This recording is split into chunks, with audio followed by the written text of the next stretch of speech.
press the bell icon on the YouTube app and never miss an... सभी को जय हिंद दोस्तों, आप सभी का हार्दिक स्वागत है जय हिंद रिएक्शंस पे। आशा करता हूं कि आप सभी लोग बहुत अच्छे होंगे। तो आज हम आपके लिए एक लेटेस्ट और एक दमदार वीडियो लेकर आए हैं जिसमें आप देखेंगे पाकिस्तान के मशहूर पत्रकार फखर यूसुफजई को और उनके स्पेशल गेस्ट होंगे भारत की बेटी और सुप्रीम कोर्ट की सीनियर वकील नाजिया इलाही खान जी, जो कि बात करेंगी सीए यानी सिटीजनशिप अमेंडमेंट एक्ट पे। तो ये वीडियो काफी इंपॉर्टेंट होगी, आपको बहुत कुछ जानने को मिलेगा। तो इसे अंत तक देखें और चैनल पे नहीं है तो चैनल को सब्सक्राइब कर दें ताकि हम आपके लिए ऐसी लेटेस्ट, इंटरेस्टिंग और इन्फॉर्मेटिव वीडियोस लाते रहें। तो चलिए साथ मिलकर ये वीडियो देखते हैं और अंत में इसके बारे में बात करेंगे। जय हिंद, जय भारत। नाजिया क्योंकि वैसे तो पॉलिटिक्स में बहुत एक्टिव रहती है, लेकिन क्योंकि एज ए लॉयर है तो ज्यादा बेहतर पता है उनको ह्यूमन राइट्स के हवाले से या बाकी चीजों के हवाले से बात भी करती रहती है। तो हमने सोचा कि उनके साथ बात की जाए। Nazia, thank you very much for joining my show. जय जय श्री राम, अस्सलाम वालेकुम। रमजान सबको मुबारक हो और फखर भाई आपको भी बहुत बहुत मुबारक हो। आपको भी नाजिया, और जो लोग हमें देख रहे हैं उन सबको हम रमजान की मुबारकबाद देंगे और हेलो कहेंगे, नमस्ते कहेंगे और गुड इवनिंग कहेंगे सब लोगों को। अच्छा नाजिया, सीए के हवाले से हमने देखा पहले बहुत बड़े बड़े प्रोटेस्ट हमें देखने को मिल रहे थे।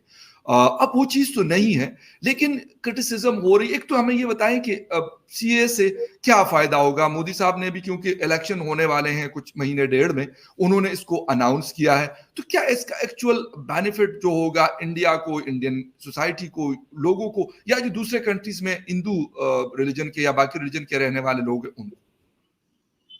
देखिए फखर भाई, सबसे पहले मैं बताऊंगी कि सिटीजनशिप अमेंडमेंट एक्ट जो है, उस सिटीजनशिप अमेंडमेंट ये 1955 का है। और जब इंदिरा गांधी जी प्रधानमंत्री हुआ करती थी तो उन्होंने उगांडा से बुला करके हिंदुओं को भारत में सिटीजनशिप दी थी। और जो लोग श्रीलंका में तबेलियंस हिंदू रहा करते थे उनको भी भारत बुला करके राजीव गांधी जी ने सिटीजनशिप दिया, ठीक है, हिंदुओं को। तो ये नई बात नहीं है, ये है बहुत पुरानी बात। बस उसको इम्प्लीमेंट और अमेंड कर करके इसको 11 मार्च 2024 को इम्प्लीमेंट कर दिया गया भारत में, जबकि 2019 में ही लोकसभा और राज्यसभा के भारी मात्रा वोट से ये बिल पास हुआ था। और इसको कई मुस्लिम ऑर्गेनाइजेशन ने, मतलब हजारों मुस्लिम ऑर्गेनाइजेशन ने सिटीजनशिप अमेंडमेंट एक्ट को रोकने के लिए सर्वोच्च न्यायपालिका में अपील भी की थी। इवन कल भी बहुत सारे लोग चले गए थे कि भाई इसको रोक दिया जाए। अब बात बार बार ये उठ रही है कि लोकसभा इलेक्शन है, उससे 1 महीना पहले सीए इम्प्लीमेंट क्यों किया गया। अब देखिए, लोकसभा इलेक्शन है और आपने खुद बताया कि मैं पॉलिटिकली बहुत एक्टिव रहती हूँ। तो क्या मैं कोर्ट नहीं जा रही हूँ, क्या मैं रोजा नहीं रख रही हूँ, क्या मैं चेंबर नहीं आ रही हूँ? तो कानून एक ऐसी चीज है जो किसी को आगे पीछे नहीं देखता है। एक्ट एक ऐसी चीज है जो लोकसभा, राज्यसभा और विधानसभा या पंचायत इलेक्शन या कॉर्पोरेट इलेक्शन, इन सब चीजों से उसको कोई मतलब नहीं होता है। जो इम्प्लीमेंट होना है वो होकर रहेगा। जैसे हम हमेशा बोलते भी हैं कि law always take its own course, कानून अपना रास्ता खुद लेता है। अब यहाँ पर अवेसी हैं, श्रीमती ममता बनर्जी हैं, बर्क है, मदनी है, ये लोग क्या करते हैं? ये लोग हम लोगों को बहकाना स्टार्ट किया है। जैसे कल अवेसी ने कहा अपने स्टेटमेंट में कि सीए को हम सिर्फ सीए नहीं देखेंगे, मुसलमानों अपने अपने कागज निकाल लो। तो आप फखर भाई मुसलमान हैं और पाकिस्तान इस्लामिक देश है। कल को आपकी सरकार अगर बोलती है कि फखर जी आप अपने कागज दिखाइए, तो क्या कहेंगे आप? ए चुप, हमसे नहीं मांगेगा कागज, हमसे मांगेगा तो हम तुझे रास्ते में पत्थर मारेंगे। ऐसा आप कर सकते हैं क्या? नहीं, हम एयरपोर्ट पे जाते तो पासपोर्ट दिखाते, कहीं और जाते तो कहते आईडी कार्ड दिखा दे या ऑफिस कार्ड दिखा दे, पूछते हमसे। होता है ना। तो अब इसमें जो अवेसी, हालांकि बाहर से बैरिस्टर पढ़ के आया है, क्या पढ़ के आया है मेरी तो समझ से बाहर है भाई, मेरी तो समझ से बाहर है कि, और उम्र भी मेरे अब्बू के उम्र का हो गया है, लेकिन फिर भी इतनी जाहिलाना अवेसी बातें करता है, इतनी जाहिलाना बातें करते हैं। एक व्यक्ति है जो अनपढ़ है लेकिन पार्लियामेंट पहुंच गया है, जो जाहिल है पार्लियामेंट पहुंच गया है, तो वो अगर ऐसी अभद्र टिप्पणियां करता है ना तो समझ में आता है कि चलो उसको समझ में नहीं आ रहा होगा कि कानून क्या होता है, आर्टिकल क्या होता है, एक्ट क्या होता है, इम्प्लीमेंटेशन क्या होता है, उसको नहीं समझ में आ सकता है। लेकिन अवेसी जो खुद को बैरिस्टर बोलता है और विदेश से पढ़कर आया है, वो कह रहा है सीए पर, जो नागरिकता देने का एक्ट है, नागरिकता छीनने का एक्ट नहीं है, कि मुसलमानों अपने अपने कागज दिखाओ, निकाल कर रखो। तो भैया मेरे पास कागज है, मुझे कोई दिक्कत नहीं है। अगर मेरी सरकार मुझे इतनी आप इतनी मतलब सुकून की जिंदगी दे रही है, अगर मेरी सरकार मेरे को इतनी सारी योजनाएं दे रही है, मैं इस भारत में इतने सुकून से, इतनी इज्जत आबरू से रह रही हूँ, तो अगर वो मेरे बाप दादा का पेपर मांग भी लेता है तो मुझे इसमें दिक्कत कहाँ पर आता है, मैं दे दूंगी।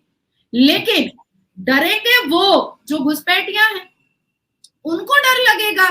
अब आती है बात कि सिटीजनशिप अमेंडमेंट एक्ट के द्वारा हमारे भारत के गृह मंत्री श्री अमित शाह जी ने उन तमाम हिंदू, जैन, बौद्ध को नागरिकता देने की बात कही है जो पाकिस्तान, अफगानिस्तान और बांग्लादेश में अत्याचारित हुए हैं। आपको बहुत अच्छे से पता होगा फकर भाई कि 1947 में पाकिस्तान में 13% हिंदू थे। जब 21% की माइनॉरिटी थी, उसमें 13% हिंदू थे। आज 1% भी सही से नहीं बचे हैं। बांग्लादेश में 1974 में, जिसको भी मेरी बात लग रही है कि मैं हवाबाजी कर रही हूँ, वो गूगल में सर्च कर सकता है या बांग्लादेश से एक डेटा मंगवा सकता है। 1974 में बांग्लादेश में 13.9% हिंदूज थे, आज वहां पर 5.9% हिंदूज है। तो इसका मतलब साफ जाहिर हो रहा है कि बांग्लादेश और पाकिस्तान और अफगानिस्तान में हिंदुओं का कन्वर्शन हो रहा है, उनको मार के फेंका जा रहा है, उनके साथ उनका जेनोसाइड और नरसंहार हो रहा है। ऑन दी अदर हैंड हमारे भारत में जो माइनॉरिटी है और सबसे बड़ा तबका मुसलमानों का, ये 72 फिरका आजादी के वक्त 7 करोड़, मोर देन 7 करोड़ था और आज 20 करोड़ से ऊपर है। तो मतलब हमारे यहाँ कन्वर्शन नहीं हो रहा है, हमारे यहाँ किसी को ऑर्गन ट्रैफिकिंग नहीं हो रही है, हमारे यहाँ कोई मिट्टू बैठ करके किसी का कन्वर्शन तलवार दिखा करके सलवार नहीं पहना रहा है या तलवार दिखा करके सलवार नहीं उतार रहा है। तो जो अत्याचारित मेरे भाई बहन है, उनको तो हमारा लेकर आना, उनको इज्जत देना, उनको यहाँ की नागरिकता देना हमारा कर्तव्य है। अब मैं दूसरी बात आपसे कहना चाहूंगी कि अगर पाकिस्तान को ऐसा लगता है या पाकिस्तान की अवाम को ऐसा लगता है कि भाई अवैसी जो बोल रहा है, ममता बनर्जी जो बोल रही हैं, बर्क जो बोल रहा है, मदनी जो बोल रहा है, बुखारी जो बोल रहा है कि भारत में मुसलमानों के ऊपर बहुत अत्याचार हो रहा है, तो क्यों नहीं 57 मुस्लिम कंट्री भी citizenship amendment act bill pass करे अपने अपने असेंबली में और लोकसभा में, पार्लियामेंट में पास करके यहाँ पर एक नोटिफिकेशन भेज दिया जाए भारत में गृह मंत्री जी के टेबल पर कि भाई जो भी मुसलमान अवैसी समेत जो मुसलमान अपने आप को अत्याचारित समझते हैं, वो पाकिस्तान आ सकते हैं, वो ईरान आ सकते हैं, वो अरब आ सकते हैं। ऐसा कर लेना चाहिए, हमें तो कोई आपत्ति नहीं होगी, बल्कि हम तो खुशी खुशी जा करके छोड़ कर आएंगे एक डब्बा मिठाई दे करके। ओके, अच्छा नाजिया, ये वाली बात आप जो कर रही हैं, इसके साथ साथ मैं भी जब पढ़ रहा था तो कुछ मतलब न्यूज चैनल ने उसको कहा कि anti Muslim law inverted commas के अंदर इसको लिखा हुआ है। एक तो ये है कि इसका मतलब कैसे फैसला होगा कि पाकिस्तान में ऑलमोस्ट जो मेरी आदाद-ओ-शुमार है उसके मुताबिक करीबन 1 करोड़ हिंदू जो लोग हैं वो आबाद है, पूरे पाकिस्तान की मैं बात कर रहा हूँ इस वक्त। टोटल पॉपुलेशन हमारी 24-25 करोड़ है, 1 करोड़ या 90 लाख इसके आसपास। अच्छा, अगर ये मतलब इस तरीके से अफगानिस्तान में जितने मतलब एक नंबर होगा, बांग्लादेश में भी हो सकता है एक बड़ा नंबर हो, तो ये कैसे, ये सारा सिस्टम, ये सारा प्रोसेस कैसे होगा? और जो लोग सेकुलरिज्म की बात करते हैं कि एक सेकुलर स्टेट, इंडिया को एज ए सेकुलर स्टेट आज भी लोग जानते मानते हैं और कहते भी हैं, तो इसके ऊपर कोई इम्पैक्ट पड़ेगा या आप कहते नहीं ये मतलब एक अलग चीज है, वो एक अलग चीज है?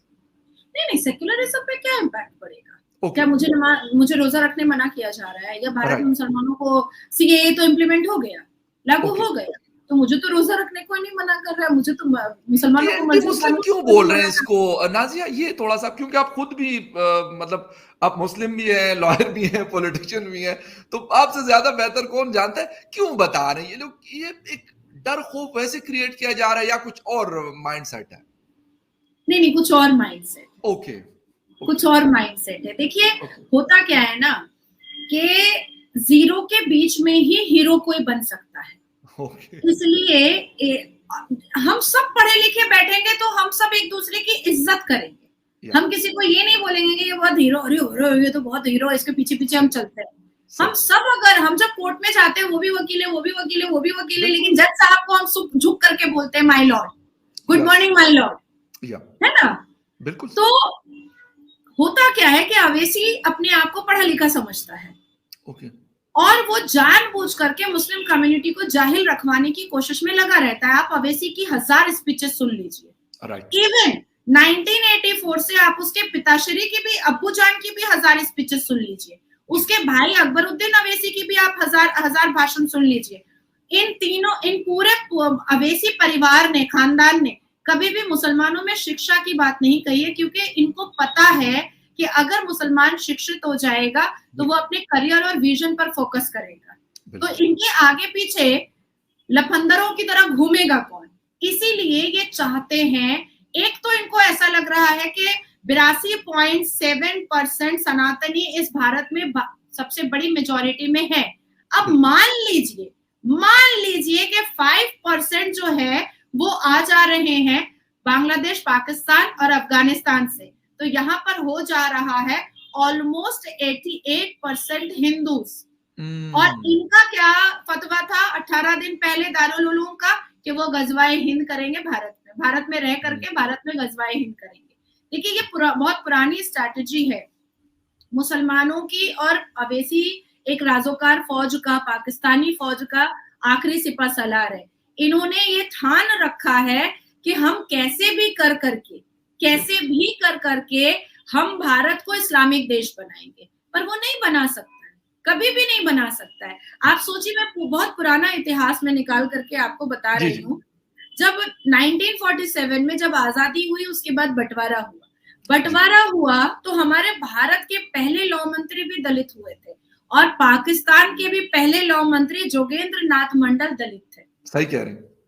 ठीक है, बिल्कुल ठीक है, बिल्कुल सही कह रहे हैं, है ना। 34 पन्नों का लियाकत और नेहरू के साथ एक बहुत बड़ा एग्रीमेंट हुआ था दिल्ली में, 34 पन्नों का, और वो भी मेरे पास, वो एग्रीमेंट भी है मेरे पास। तो उन्होंने पहले मैं इनकी बात बता देती हूँ। जोगेंद्र नाथ जी आखिर दलित होकर के कायदे आजम को सपोर्ट कर रहे थे, लियाकत को सपोर्ट कर रहे थे, उसके बाद मुस्लिम लीग को सपोर्ट कर रहे थे, पाकिस्तान को सपोर्ट कर रहे थे। फिर आखिर ऐसा क्या हुआ कि उनको पाकिस्तान से भाग करके भारत आना पड़ा, और भारत के इसी पश्चिम बंगाल, जहां मैं बैठी हुई हूँ, इसी पश्चिम बंगाल के एक गली कूचे में अपनी आइडेंटिफिकेशन छुपा कर रखनी पड़ी, और अपनी कई किताबों में लिखना पड़ा कि कोई भी हिंदू पाकिस्तान में नहीं रह सकता है, कब ना अभी रह सकता है और ना कभी रह सकता है। अब लियाकत जी के साथ, लियाकत और नेहरू के साथ जो 34 पन्ने का एग्रीमेंट दिल्ली में हुआ था, उस एग्रीमेंट में एक ही मूल बात थी।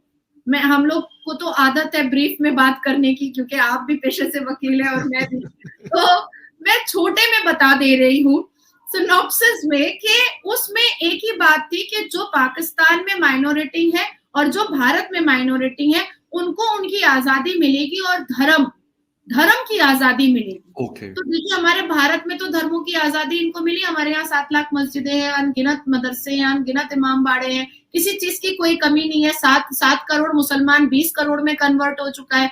लेकिन पाकिस्तान के 13% हिंदू से वो 1% में चले गए हैं। तो इसका मतलब है कि पाकिस्तान, अफगान और बांग्लादेश माइनॉरिटी पर बहुत अत्याचार किया है, पर भारत में माइनॉरिटी पर अत्याचार नहीं हुआ। दोस्तों, आशा करता हूं कि वीडियो को आपने अंत तक देखा होगा, और हमेशा की तरह नाज़िया लाइक हाजी का दमदार और बेबाक अंदाज आपको काफी पसंद आया होगा, और इस वीडियो में आपको बहुत कुछ जानने को मिला होगा। और मैं दावा करता हूं कि ये वीडियो ओवैसी और उसके चमचे बिल्कुल नहीं सुन पाए होंगे। और दूसरी, अगर हम बात करें सीए के बारे में, यानी जो नागरिकता कानून आया, उसके बाद पाकिस्तान, अफगानिस्तान और बांग्लादेश की जो मिनोरिटीज है, खासकर हम बात करें हिंदू, सिख, क्रिश्चियन, पारसी, जैन और बौद्ध, उनमें काफी ज्यादा खुशी है। और हमने देखा इसके बारे में, उन्होंने अपनी खुशी भी व्यक्त की थी। तो आशा करता हूँ वीडियो आपको काफी पसंद आएगी और इसमें आपको बहुत कुछ जानने को मिला होगा। अगर आपको वीडियो अच्छी लगी है तो इसे लाइक और शेयर जरूर कर दें, और अपने विचार हमें कमेंट सेक्शन में लिखकर जरूर बताएं। और एक बार फिर चैनल पर नए हैं तो चैनल को सब्सक्राइब कर दें, ताकि हम आपके लिए लेटेस्ट, इंटरेस्टिंग और इन्फॉर्मेटिव वीडियोस लाते रहें। तो चलिए फिर मिलेंगे ऐसी किसी जबरदस्त और दमदार वीडियो में। तब तक अपना ध्यान रखिए। जय हिंद, जय भारत।